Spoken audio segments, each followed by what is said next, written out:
दो दोस्त रमेश और सुरेश एक घने जंगल से गुजर रहे थे। सूरज ढल रहा था और पेड़ों की छाया लंबी हो रही थी। तभी उनकी नजर एक तालाब पर पड़ी जो जंगल के बीचों बीच था। तालाब के किनारे एक स्त्री खड़ी थी जो धीरे धीरे पानी में उतरने लगी। जैसे ही स्त्री ने तालाब के पानी में पहला कदम रखा, एक अजीबोगरीब घटना घटी। पानी के अंदर से अचानक तेजाब की लपटें उठने लगी।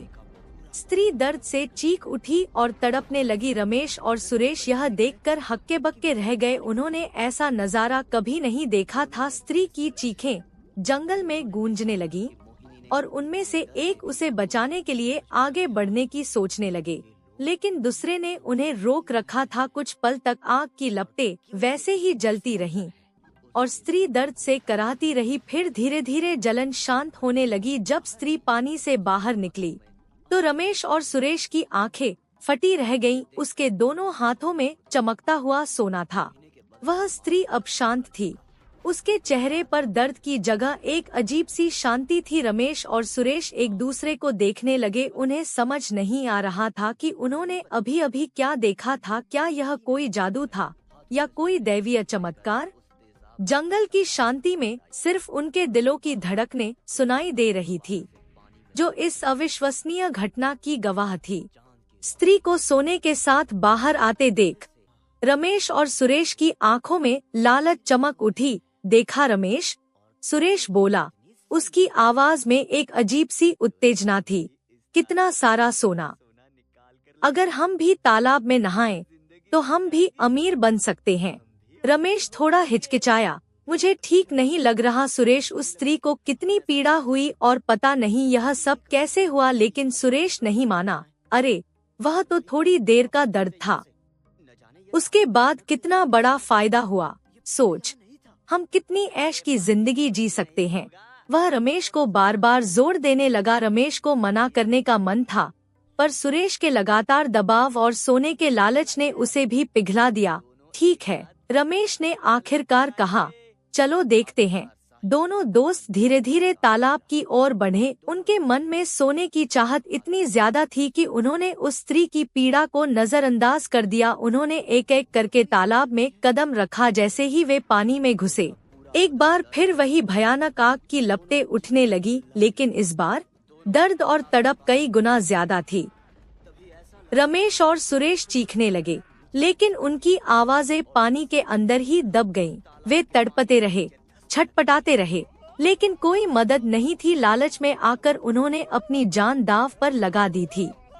कुछ ही पलों में आग की लपटें शांत हो गईं और पानी पहले जैसा शांत हो गया। लेकिन अब तालाब से कोई बाहर नहीं आया। रमेश और सुरेश अपनी लालच की कीमत चुकाकर उसी तालाब के अंदर मृत्यु को प्राप्त हो चुके थे। जंगल में फिर से सन्नाटा छा गया, लेकिन इस बार वह सन्नाटा एक भयानक सबक दे रहा था।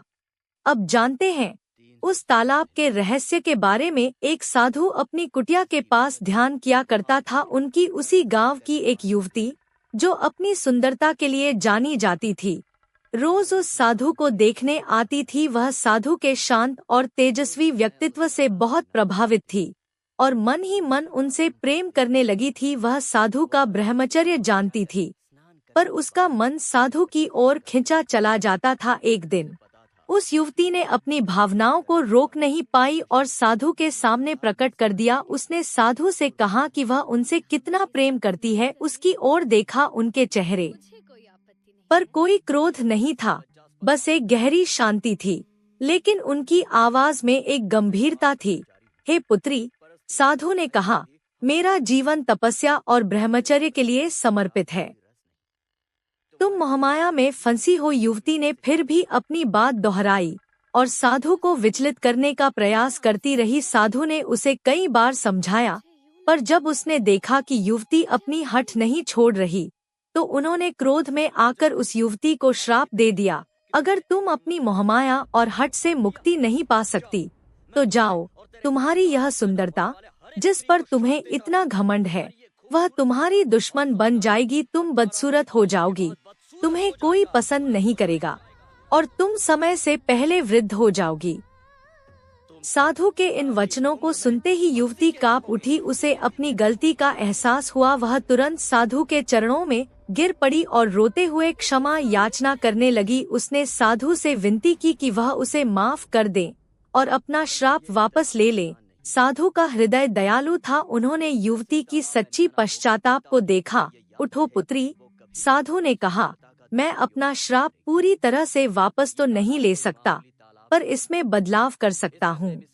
तालाब का रहस्यमय प्रभाव। साधु ने आगे बताया, यह तालाब जिसके पास मैं तपस्या करता हूँ, दैवीय शक्तियों से भरा है। जब तुम इसमें प्रवेश करोगी तो मेरी तपस्या की अग्नि तुम्हारे अंदर की वासना और अशुद्धियों को जला देगी। यह तुम्हें पीड़ा देगी, लेकिन उस अग्नि से तुम्हारे अंदर की नकारात्मकता भस्म हो जाएगी। जब तुम शुद्ध होकर बाहर आओगी तो उस अग्नि के प्रभाव से तुम्हें स्वर्ण प्राप्त होगा, जो तुम्हारी शुद्धता का प्रतीक होगा, पर तुम्हें आत्मिक शांति और समृद्धि देगा। साधु ने चेतावनी देते हुए कहा, लेकिन जो कोई भी इस तालाब में लालच या अशुद्ध इरादों से प्रवेश करेगा, मेरी तपस्या की अग्नि उनके शरीर और आत्मा को जलाकर भस्म कर देगी। उस आग में वही मर जाएगा, क्योंकि वह आग केवल अशुद्धियों को जलाती है, लेकिन अगर इरादा अशुद्ध हो तो वह शरीर को ही जला देती है। यह सुनकर युवती को साधु की बात समझ आई। उसने तालाब में प्रवेश किया,